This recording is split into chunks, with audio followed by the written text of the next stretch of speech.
평생 자식을 위해 살아온 아버지가 죽어서 자식들에게 버림받는다면?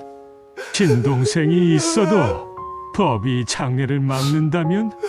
한 달 동안 차가운 안치실에 홀로 누워 계셔야 한다면? 이것이 2025년 대한민국의 현실입니다. 앞으로 더 다양한 사연 소개할 수 있도록 구독과 좋아요, 알림 설정 꼭 부탁드리겠습니다. 그럼 사연 시작하겠습니다. 11월에 찬바람이 불어오던 어느 저녁이었습니다. 김영호는 낡은 안방 이불 속에서 휴대폰을 꺼내 들었습니다. 화면에는 형님이라는 이름이 떠 있었죠. 손가락이 통화 버튼을 누르는 순간 그는 알 수 없는 불안감을 느꼈습니다. 신호음이 길게 울렸지만 형은 받지 않았습니다. 형님, 요즘 밥은 드셨어요? 날씨가 추워지는데 몸 괜찮으신가 걱정돼서요. 영호는 혼자 중얼거리며 전화를 끊었습니다. 사흘 전에도 일주일 전에도 형은 전화를 받지 않았습니다. 그저 바쁘신가 보다 생각하며 넘겼지만 가슴 한편이 답답했습니다. 형 김태호는 서울 변두리 작은 단칸방에서 혼자 살고 있었습니다. 평생을 가족을 위해 희생했지만 자식들은 하나둘 연락을 끊었고 형은 점점 더 외로워졌습니다. 영호는 한 달 전 형과 통화했던 기억을 떠올렸습니다. 형은 그때 이렇게 말했습니다. 영호야, 내 자식들은 이제 날 찾지도 않는다. 명절에도 생일에도 난 이제 없는 사람이나 마찬가지야. 형의 목소리는 힘이 없었고 마치 세상에 혼자 남겨진 사람 같았습니다. 영호는 그때 형님, 무슨 소리예요? 저라도 있잖아요 라고 위로했지만 형은 쓸쓸하게 웃기만 했습니다. 이틀 뒤 영호의 휴대폰이 울렸습니다. 낯선 번호였습니다. 김영호 씨 맞으십니까? 서울 동부경찰서입니다. 경찰의 목소리는 무겁고 침착했습니다. 댁의 형님이신 김태호 씨께서 어제 자택에서 돌아가신 채 발견되었습니다. 연락처에 동생분 번호가 있어서 연락드립니다. 영호는 순간 귀가 멍해졌습니다. 전화기를 꽉 쥔 손이 떨렸습니다. 네, 형님이 돌아가셨다고요?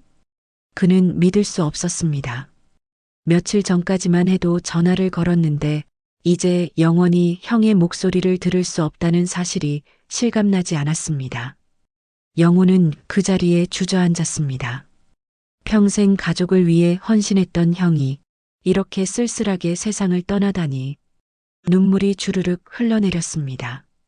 영호는 다음 날 새벽 첫 버스를 타고 서울로 향했습니다. 가슴이 무너져 내리는 것 같았지만 그는 형의 마지막을 반드시 지켜야 한다고 다짐했습니다. 버스 안에서 영호는 10년 전을 떠올렸습니다. 막내 동생 김상호가 지병으로 세상을 떠났을 때였습니다. 그때는 형님과 영호 둘이서 함께 장례를 치렀습니다. 형은 눈물을 흘리며 말했습니다. 우리 셋이 함께 자랐는데 이렇게 하나씩 떠나는구나. 그때만 해도 형제는 함께였습니다. 서로를 의지하고 슬픔을 나누고 막내를 함께 보냈습니다. 하지만 지금은 달랐습니다. 형을 혼자 보내야 한다는 현실이 영호를 더욱 괴롭게 했습니다. 서울에 도착한 영호는 곧장 병원으로 향했습니다. 영안실은 차갑고 어두웠습니다. 안내 데스크 직원은 무표정한 얼굴로 영호를 맞았습니다. 어떻게 오셨습니까? 영호는 떨리는 목소리로 말했습니다. 제 형님이 김태호라고 어제 돌아가셨다고 해서요. 장례를 치르려고 하는데 사망진단서를 발급받아야 한다고 들었습니다. 직원은 컴퓨터를 확인하더니 고개를 저었습니다.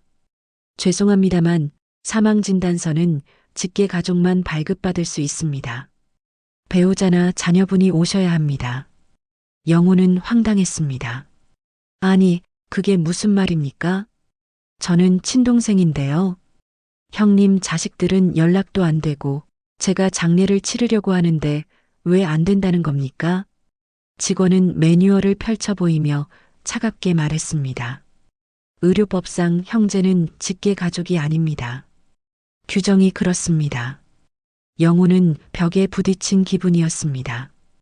평생 함께 살아온 형제인데 법은 그를 남처럼 취급했습니다. 그는 간곡히 부탁했습니다. 제발 좀 도와주십시오. 형님을 이대로 둘 수는 없습니다. 하지만 직원은 고개를 저을 뿐이었습니다. 영호는 힘없이 병원을 나섰습니다. 밖은 어느새 어두워져 있었고 차가운 바람이 그의 뺨을 때렸습니다. 영호는 허탈한 마음을 안고 작은 모텔에 여장을 풀었습니다. 방 안에 홀로 앉아 있으니 더욱 막막했습니다. 그는 오래된 수첩을 꺼내 형의 자식들 번호를 찾았습니다. 장남과 장녀, 2명의 조카가 있었습니다. 영호는 먼저 조카 장남에게 전화를 걸었습니다. 신호음이 몇 번 울린 뒤 젊은 남자의 목소리가 들렸습니다. 여보세요? 목소리는 차갑고 무뚝뚝했습니다. 태준아, 나 작은아버지다. 너희 아버지가 돌아가셨다. 알고 있니? 전화 너머로 잠시 침묵이 흘렀습니다. 그리고 조카는 무심하게 대답했습니다. 알고 있습니다. 영호는 가슴이 답답했습니다. 그럼 왜 장례도 안 치르고 있니? 너희가 자식들 아니냐? 조카는 한숨을 쉬며 말했습니다. 작은아버지, 저희는 오래전에 아버지와 인연을 끊었습니다. 죄송하지만 장례는 치를 수 없습니다. 영호는 믿을 수 없었습니다. 너희 아버지가 평생 너희를 위해 얼마나 고생했는데. 그런데 이제 와서 인연을 끊었다니 그게 말이 되는 소리냐? 조카의 목소리는 더욱 냉정해졌습니다. 저희 사정도 있습니다. 그리고 이미 시신 인수를 거부하고 지자체에 위임했습니다. 저희는 관여하지 않겠습니다. 그리고 전화는 끊어졌습니다. 영호는 멍하니 전화기를 내려다봤습니다. 손이 부들부들 떨렸습니다. 이어서 조카 딸에게도 전화했지만 결과는 마찬가지였습니다. 저도 오빠와 같은 생각입니다. 죄송합니다. 짧은 대답과 함께 전화는 끊어졌습니다. 영호는 그 자리에 주저앉았습니다. 이게 대체 무슨 세상이냐? 자식들이 부모를 버리는 세상, 법은 형제를 남처럼 대하는 세상. 영호는 울분을 참을 수 없었습니다. 그는 창밖을 바라보며 형의 얼굴을 떠올렸습니다. 형은 생전에 이미 알고 있었던 걸까요? 자식들이 자신을 버릴 거라는 것을. 다음 날 아침, 영호는 지자체 담당 부서를 찾아갔습니다. 복지과 창구에는 중년의 여직원이 앉아 있었습니다. 영호는 상황을 설명했습니다. 제 형님이 돌아가셨는데 자식들이 시신 인수를 거부했습니다. 제가 동생으로서 장례를 치르고 싶은데 어떻게 해야 합니까? 직원은 안타까운 표정을 지으며 서류를 넘겼습니다. 유가족이 시신 인수를 거부하면 무연고 사망자로 처리됩니다. 형제분은 법적으로 장례 주관자가 될 수 없습니다. 영호는 목소리를 높였습니다. 무연고라니요? 제가 있지 않습니까? 저는 친동생입니다. 직원은 난처한 표정으로 고개를 저었습니다. 저도 이해는 합니다만 제도가 그렇습니다. 직계 자녀들이 명확히 거부 의사를 밝힌 이상 시신은 지자체에서 관리하게 됩니다. 영호는 무릎이 꺾이는 기분이었습니다. 그럼 형님은 언제까지 안치실에 계셔야 합니까? 직원은 안타깝게 대답했습니다. 법적 절차상 최소 한 달은 걸립니다. 그 이후에 공영 화장장에서 처리됩니다. 한 달. 형은 차가운 안치실에서 한 달을 기다려야 한다는 말이었습니다. 영호는 참을 수 없었습니다. 이게 말이 됩니까? 평생 가족을 위해 살아온 사람이 죽어서까지 이런 대접을 받아야 한단 말입니까? 직원도 안타까워했지만 할 수 있는 일이 없었습니다. 영호는 고개를 떨구고 복직과를 나섰습니다. 밖에서 영호는 이웃집 박선영 아주머니에게 전화를 걸었습니다. 선영은 형제들과 오래 살아온 이웃이었습니다. 선영 아주머니, 형님이 돌아가셨는데 제가 아무것도 할 수가 없습니다. 영호의 목소리는 떨렸습니다. 선영은 한숨을 쉬며 말했습니다. 법이 그렇다지만 결국 가족이 책임져야 하는 거 아니겠어요? 세상이 참 각박해졌어요. 선영의 말에 영호는 더욱 가슴이 아팠습니다. 법은 형제를 인정하지 않았고 형은 차디찬 안치실에 혼자 누워 있었습니다. 영호는 포기할 수 없었습니다. 며칠 동안 이곳저곳을 알아본 끝에 한 작은 장례식장을 찾아갔습니다. 그는 장례식장 관계자에게 간곡히 부탁했습니다. 제발 제 형님 장례를 치르게 해주십시오. 제가 모든 비용을 부담하겠습니다. 관계자는 난처한 표정을 지었습니다. 말씀은 이해하지만 직계 가족의 동의 없이는 장례식장을 예약할 수 없습니다. 자녀분들이 동의서를 작성해 주셔야 합니다. 영호는 또다시 벽에 부딪혔습니다. 자식들은 연락도 안 됩니다. 아버지를 버린 자식들인데 무슨 동의서를 받습니까? 관계자도 안타까워했지만 규정을 어길 수 없었습니다. 영호는 결국 장례식장을 나와 화장장으로 향했습니다. 혹시나 하는 마음이었습니다. 하지만 화장장에서도 같은 대답이 돌아왔습니다. 유족의 신청이 없으면 화장을 진행할 수 없습니다. 영호는 화장장 입구에서 무릎을 꿇었습니다. 하늘을 향해 울부짖었습니다.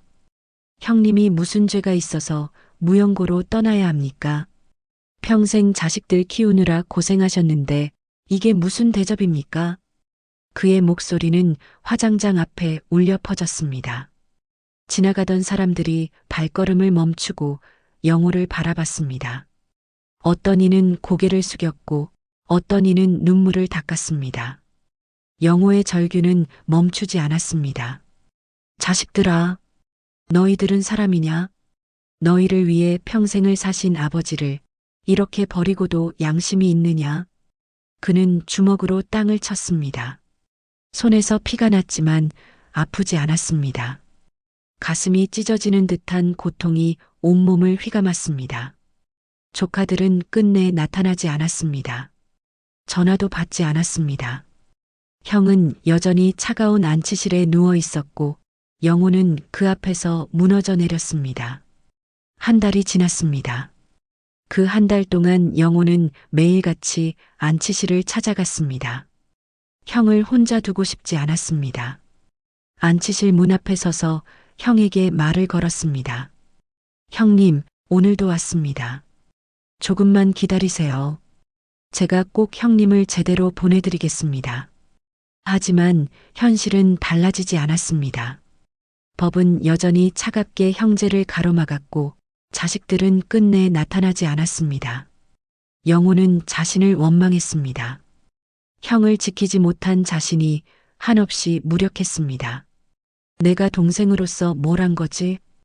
형님은 혼자 안치실에서 썩어가고 있는데 나는 아무것도 할 수 없잖아. 그는 밤마다 눈물로 베개를 적셨습니다. 형이 생전에 했던 말이 계속 귓가에 맴돌았습니다. 내 자식들은 이제 날 찾지도 않는다. 그 말이 현실이 된 순간 영호는 세상이 얼마나 잔인한지 깨달았습니다.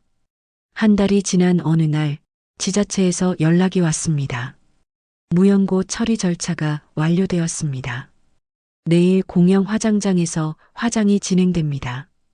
영호는 전화를 받고 주저앉았습니다. 결국 형은 무연고로 떠나는구나. 그는 마지막으로 안치실을 찾아갔습니다.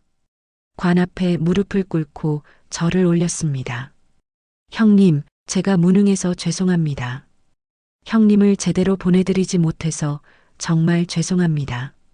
다음 날 아침 공영 화장장에서 관이 화로로 들어갔습니다. 아무도 없는 텅 빈 공간에서 영호 혼자 서 있었습니다. 조카들은 끝내 오지 않았습니다. 관이 천천히 화로 안으로 사라지는 모습을 보며 영호는 무릎을 꿇었습니다. 형님, 형님, 목이 메어 말이 나오지 않았습니다. 평생 가족을 위해 헌신한 형이 이렇게 쓸쓸하게 떠나다니. 영호는 눈물을 쏟아내며 형을 보냈습니다. 화장이 끝난 뒤 영호는 근처 작은 장례식장 앞에 멈춰 섰습니다. 그곳에서는 다른 가족의 장례식이 한창이었습니다. 상주들이 눈물을 흘리며 조문객들을 맞이하고 사람들이 고인을 추모하는 모습이 보였습니다. 영호는 그 광경을 보며 가슴이 찢어지는 듯 했습니다. 왜 우리 형님은 이런 대접을 받지 못했을까? 왜 형님은 혼자 떠나야 했을까? 영호는 장례식장 입구에 서서 큰 소리로 외쳤습니다. 부모를 버린 자식들아, 너희는 사람이냐? 법보다 무서운 게 천벌인 줄 알아라. 그의 목소리는 장례식장 안까지 울려 퍼졌습니다. 조문객들이 놀라 밖을 내다봤습니다. 영호는 멈추지 않았습니다. 평생 너희를 키우느라 고생하신 아버지를 죽어서까지 외면하다니. 너희에게 양심이 있느냐? 장례식장 안에 있던 사람들이 하나둘 밖으로 나왔습니다. 한 중년 남자가 영호에게 다가와 물었습니다. 무슨 일이십니까?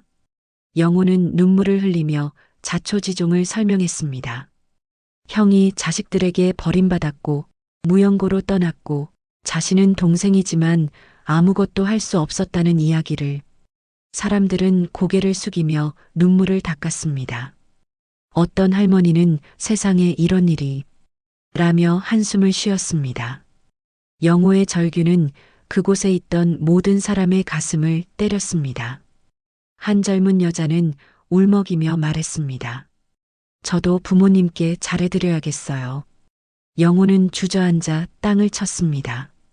형님, 죄송합니다. 제가 무능해서 죄송합니다.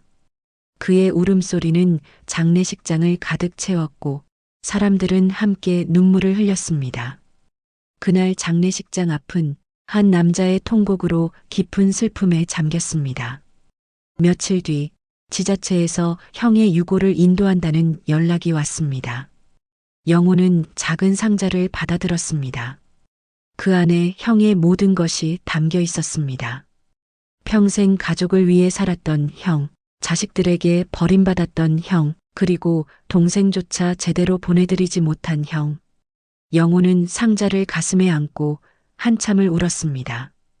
고향으로 돌아온 영호는 마을 공동묘지에 작은 자리를 마련했습니다.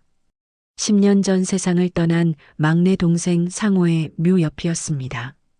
영호는 두 형제 앞에 무릎을 꿇었습니다. 형님, 막내 먼저 보내드릴 때도 우리 같이였는데 이제 형님마저 혼자 가시는군요. 제가 곁에 있어드리지 못해서 정말 죄송합니다. 목이 메어 더 이상 말을 잇지 못했습니다. 그때 이웃 박선영 아주머니가 몇몇 마을 사람들과 함께 찾아왔습니다. 영호 씨, 혼자 보내시면 안 되죠. 우리도 함께 절 올리겠습니다. 선영과 마을 사람들은 형의 유골함 앞에 나란히 섰습니다. 그들은 함께 고개를 숙여 절을 올렸습니다. 영호는 그 모습을 보며 눈물을 흘렸습니다. 비록 자식들은 오지 않았지만 이웃들이 함께해 주었습니다. 해질녘 영호는 두 형제의 묘 앞에 홀로 앉아 있었습니다. 형님, 상호야. 이제 둘이서 같이 계세요. 외롭지 않을 겁니다. 바람이 불어와 나뭇잎을 흔들었습니다. 마치 형제들이 대답하는 것 같았습니다. 영호는 고개를 들어 하늘을 바라봤습니다. 저 하늘 어딘가에서 형제들이 함께 있을 거라는 생각에 작은 위안을 얻었습니다. 영호는 천천히 일어나 두 형제의 묘를 돌아봤습니다. 법은 우리 형제를 막았지만 정은 막지 못했습니다. 형님, 제가 끝까지 형님을 기억하겠습니다. 그는 마지막으로 깊은 절을 올렸습니다. 석양이 지고 어둠이 내려앉았습니다. 영호는 묘지를 떠나며 뒤를 돌아봤습니다. 두 형제가 나란히 누워있는 그곳에 저녁 노을이 따스하게 비추고 있었습니다. 집으로 돌아온 영호는 낡은 앨범을 꺼냈습니다. 어린 시절 세 형제가 함께 찍은 사진이 있었습니다. 해맑게 웃고 있는 형제들. 그때는 몰랐습니다. 세월이 흘러 이렇게 하나씩 떠나게 될 줄은. 영호는 사진을 쓰다듬으며 중얼거렸습니다. 우리 셋 참 행복했었는데. 눈물이 사진 위로 떨어졌습니다. 끝까지 시청해 주셔서 감사드립니다. 구독과 좋아요, 알림 설정 꼭 부탁드리며 시청 소감을 댓글로 부탁드립니다.